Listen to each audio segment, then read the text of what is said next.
Resistors are used in almost every electronic circuit ever. They are extremely common and they are used in a variety of different configurations. However, there are two very common configurations that are extremely important to understand, and that's when you take resistors and you put them in series, or you take them and put them in parallel. So when you take two resistors and put them in series, basically what you're doing is you're requiring the current to flow through one and then through the other. So all the current that flows through one also flows through the other, but they have different voltages across them. However, when you have them in parallel, you have one voltage that is across both of them, but they take different currents, and it depends on the size of the resistor. So I want to go over that really quick and show what it's like in action, show the different measurements, and the most important thing to remember from this so far is series, same current through them, different voltage. Parallel, same voltage, different current. Okay, with that, I have two resistors here, and we are just going to check them with the handy little multimeter.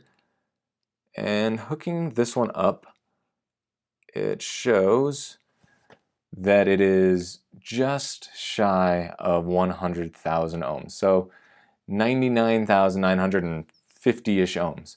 So we can take this one and we're going to use it, going to set this up in series first. So let me put that in, remembering that that one is just shy of 100,000 ohms. And then let's test this one. Reads at about 67,000 ohms, 67,500. So based off of that, putting them together in series, the resistance should add together. So putting them together, we should see around 167,000 ohms. So let me throw this in the breadboard in series, and that is by taking the end of one and attaching it directly to the end of the other, like that.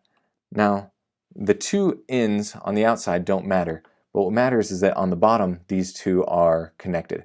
So any current will flow through this, down, and then through this, like that. So they will share a current. So now let's measure the resistance through both of them. And again, we're expecting this to be around 167,000. And there you see it, 167,600-ish ohms. So that is series resistance, and this one is cool. You can use a couple of different properties. You can use it as a voltage divider, which we can get into later. But that is series. Very simple. All you do if you have things in series, you add them together. No problem. Imagine we want to take these same ones and put them in parallel. In parallel, it's going to reduce the equivalent resistance. So I'm going to take this, and with this, you have both ends sharing the same node. And you can see that this is connected, so those are electrically equal, and those are electrically equal. And so we can just use a quick calculator, and we assumed that one was going to be just shy, I think it was 99,950 kiloohms, and then the other one was about 67,000, I think it was 500 kiloohms. And so the equivalent, and I'll put this in kiloohms as well, we should expect the equivalent resistance to be measured at a little bit over 40 kiloohms. So let's hook this thing up and see what happens. Okay, so you can see you have 40.35 kiloohms versus what we calculated here is 40.29. So very similar, and I bet if I were to measure them even more precisely, it would have came out to be the exact same. So in series, you noticed when we put them together, we got 167,000 ohms. So the equivalent resistance increased. In parallel, we got 40,000 ohms, so the equivalent resistance decreased.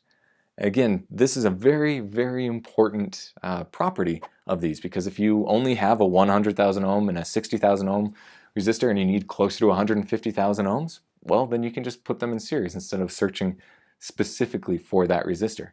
Same thing, if you need something smaller, you can use other ones to make it smaller. There's a lot of different properties here. But again, the biggest thing to remember is that series resistors, same current through them, different voltage across them. Parallel resistors, different current through them, unless they happen to be the exact same resistance, and same voltage across them. So that's it. I hope you found this useful, and you can see how the theory and the math works out to show, hey, these are actually behaving the way they're supposed to. you found this interesting or helpful, please subscribe to our channel, like this video, and if you still have any questions, just leave it in the comments below.